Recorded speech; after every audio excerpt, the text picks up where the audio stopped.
की समीक्षा, उन पर चर्चा हमें आगे के लिए बहुत उपयोगी हो सकती है। आज की इस चर्चा में मुझे भी आपसे काफी कुछ जानने का अवसर मिलेगा। ग्राउंड रियलिटी क्या है उसको समझने का अवसर मिलेगा। आज की चर्चा के निकले पॉइंट्स, आपके सुझाव देश को आगे की रणनीति बनाने में अवश्य मदद करेंगे। साथियों, किसी भी संकट से निपटने के लिए टाइमिंग का बहुत महत्व होता है। सही समय पर लिए गए फैसलों ने देश में कोरोना संक्रमण को नियंत्रित करने में बहुत मदद की है। भविष्य में जब कभी भारत की कोरोना के खिलाफ लड़ाई का अध्ययन होगा तो ये दौर इसलिए भी याद किया जाएगा कि कैसे इस दौरान हमने साथ मिलकर के काम किया। कोऑपरेटिव फेडरलिज्म का सर्वोत्तम उदाहरण प्रस्तुत किया। साथियों, जब कोरोना दुनिया के अनेक देशों में चर्चा का विषय भी नहीं बना था, तब भारत ने इससे निपटने के लिए तैयारियां शुरू कर दी थी, फैसले लेने शुरू कर दिए थे। हमने एक एक भारतीय की जिंदगी को बचाने के लिए दिन रात मेहनत की है। बीते हफ्तों में हजारों की संख्या में हमारे भारतीय भाई बहन विदेश से अपने वतन वापस लौटे हैं। बीते हफ्तों में लाखों की संख्या में प्रवासी श्रमिक अपने अपने गांव पहुंचे हैं। रेल, रोड, एयर, सी सारे मार्ग करीब करीब अब खुल चुके हैं। लेकिन इसके बावजूद, हमारी इतनी जनसंख्या होने के बावजूद भारत में कोरोना संक्रमण उस जैसा विनाशकारी प्रभाव नहीं दिखा पाया जो दुनिया के और देशों में कोरोना ने आफत पैदा की है। दुनिया के बड़े बड़े एक्सपर्ट्स, हेल्थ के जानकार, लॉकडाउन और भारत के लोगों द्वारा दिखाए गए अनुशासन की आज भारी चर्चा हो रही है। आज भारत में रिकवरी रेट 50% से ऊपर चला गया है। आज भारत दुनिया के उन देशों में अग्रणी है जहां कोरोना संक्रमित मरीजों का जीवन बच रहा है। कोरोना से किसी की भी मृत्यु दुखद है। हमारे लिए किसी एक भारतीय की भी मृत्यु असहज करने देने वाली है। लेकिन ये भी सच है कि आज भारत दुनिया के उन देशों में है जहां कोरोना की वजह से सबसे कम मृत्यु हो रही है। अब अनेक राज्यों के अनुभव आज आत्मविश्वास जगाते हैं कि भारत कोरोना के इस संकट में अपने नुकसान को सीमित करते हुए आगे बढ़ सकता है, अपनी अर्थव्यवस्था को तेजी से संभाल सकता है। साथियों, बीते 2 हफ्ते के अनलॉक 1 ने हमें एक बड़ा सबक ये भी दिया है कि अगर हम नियमों का पालन करते रहें, सारे दिशा निर्देशों को मानते रहे, तो कोरोना संकट से भारत को कम से कम नुकसान होगा। इसलिए मास्क या फेस कवर, उस पर बहुत ज्यादा जोर देना अनिवार्य है, आवश्यक है। बिना मास्क या फेस कवर के घर से बाहर निकलने की अभी कल्पना करना भी सही नहीं है। ये जितना खुद उस व्यक्ति के लिए खतरनाक है, उतना ही उसके आसपास के लोगों के लिए भी। इसलिए 2 गज की दूरी का हमारा मंत्र हो, दिन में कई बार 20-20 सेकंड के लिए साबुन से हाथ धोने की बात हो, सैनिटाइजर का इस्तेमाल हो, ये सभी बहुत गंभीरता से किए जाने चाहिए। खुद की सुरक्षा के लिए, परिवार की सुरक्षा के लिए, विशेषकर घर के बच्चों और बुजुर्गों की सुरक्षा के लिए ये बहुत जरूरी है। अब तक लगभग सारे ऑफिसेस खुल चुके हैं। प्राइवेट सेक्टर में भी लोग ऑफिस जाने लगे हैं। बाजारों में, सड़कों पर भीड़ बढ़ने लगी है। तो ये सारे उपाय ही कोरोना को तेजी से फैलने से रोकने में मददगार होंगे। थोड़ी सी भी लापरवाही, थोड़ी सी भी ढिलाई, अनुशासन में कमी कोरोना के खिलाफ हम सभी की लड़ाई को कमजोर करेगा। और इतने दिनों की जो तपस्या है, उस पर पानी फिर जाएगा। हमें इस बात का हमेशा ध्यान रखना है कि हम कोरोना को जितना रोक पाएंगे, उसका बढ़ना जितना रोक पाएंगे, उतना ही हमारी अर्थव्यवस्था खुलेगी, हमारे दफ्तर खुलेंगे, मार्केट खुलेंगे, ट्रांसपोर्ट के साधन खुलेंगे और उतने ही रोजगार के नए अवसर भी बनेंगे।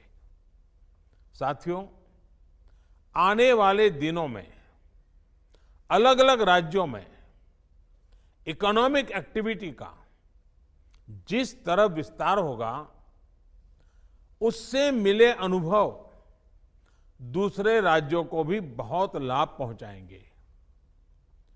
बीते कुछ हफ्तों के प्रयासों से हमारी अर्थव्यवस्था में ग्रीन शूट्स दिखने लगे हैं। पावर कंजम्पशन जो पहले घटता जा रहा था, वो अब बढ़ना शुरू हुआ है। इस साल मई में फर्टिलाइजर की सेल बीते साल मई की अपेक्षा 2 गुनी हुई है। इस बार खरीफ की बुआई बीते साल की अपेक्षा करीब 12-13% ज्यादा हुई है। 2 व्हीलर्स का प्रोडक्शन लॉकडाउन से पहले के स्तर का करीब करीब 70% तक पहुंच चुका है। रिटेल में डिजिटल पेमेंट भी लॉकडाउन से पहले की स्थिति में पहुंच चुका है।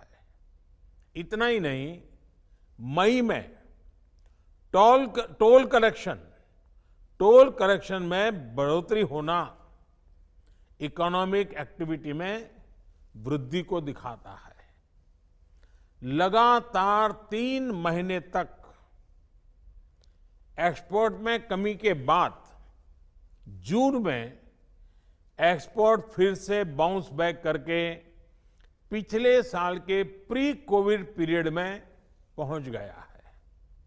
ये तमाम संकेत है जो हमें प्रोत्साहित कर रहे हैं, आगे बढ़ने के लिए प्रेरित कर रहे हैं। साथियों, आप में से अधिकतर राज्यों में एग्रीकल्चर, हॉर्टिकल्चर, फिशरीज और एमएसएमईज का हिस्सा बहुत बड़ा है। आत्मनिर्भर भारत अभियान के तहत बीते कुछ दिनों से इन तमाम सेक्टर्स के लिए अनेक प्रावधान किए गए हैं। एमएसएमईज को सपोर्ट करने के लिए अनेक फैसले हाल में लिए गए हैं। समयबद्ध तरीके से एमएसएमईज को बैंक से क्रेडिट दिलाने का प्रयास हो रहा है। 100 करोड़ रुपए तक के टर्नओवर वाले उद्योगों को 20% अतिरिक्त क्रेडिट के ऑटोमेटिक इंक्रीज का लाभ दिया गया है। अगर हम बैंकर्स कमिटीज के माध्यम से ये सुनिश्चित करेंगे कि उद्योगों को तेजी से क्रेडिट मिले तो वो जल्द से जल्द काम शुरू कर पाएंगे, लोगों को रोजगार दे पाएंगे। साथियों, हमारे यहां जो स्मॉलर फैक्ट्रीज हैं, उन्हें गाइडेंस की, हैंड होल्डिंग की बड़ी जरूरत है। मुझे पता है आपके नेतृत्व में इस दिशा में काफी काम हो रहा है। ट्रेड और इंडस्ट्री अपनी पुरानी रफ्तार पकड़ सकें, इसके लिए वैल्यू चेन्स पर भी हमें मिलकर काम करना होगा। राज्यों में जहां कहीं भी स्पेसिफिक इकोनॉमिक एक्टिविटी पॉइंट्स हैं, वहां 24 घंटे काम हो, सामानों की लोडिंग अनलोडिंग तेजी से हो, एक शहर से दूसरे शहर तक सामान जाने में स्थानीय स्तर पर किसी तरह की दिक्कत ना हो, तो इकोनॉमिक एक्टिविटी और तेजी से बढ़ेगी।